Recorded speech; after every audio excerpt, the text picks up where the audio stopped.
Yan, lulutuin ko na mga kamagsasakang gulay ko. Ginataang kulektok. Ang tawag sa amin nito sa Zamboanga, kulektok. Sa Tagalog, kuruktok.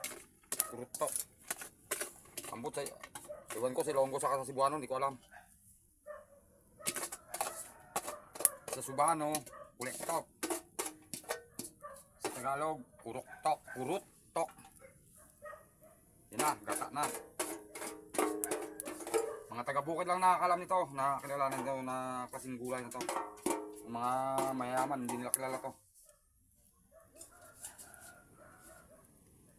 Mga maglulupa ang nakakilala nito, mga katulad kong mahirap. Mana pa to ng lola at lolo ko. Ito yung tinuturo nila sa akin na mga pagkain na pampaba ng buhay.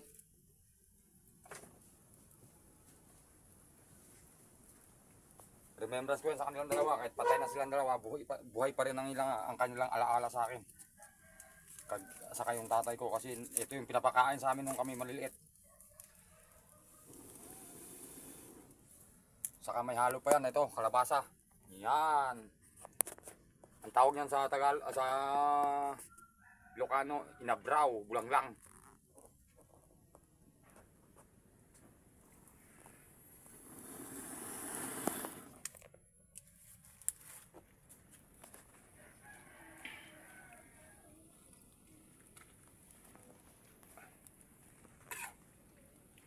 Yung ulo ng gata.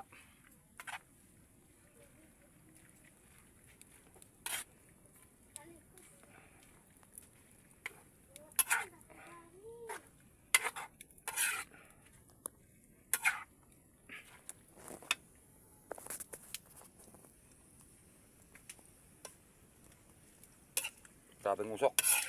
Hindi masyadong makita kasi medyo basa yung kahoy. Mga grabing usok.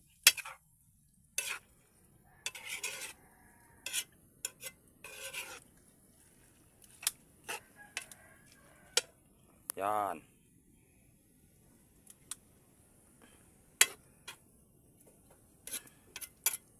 Maraming tao na inosente nito, hindi nila alam ito na nakakain to.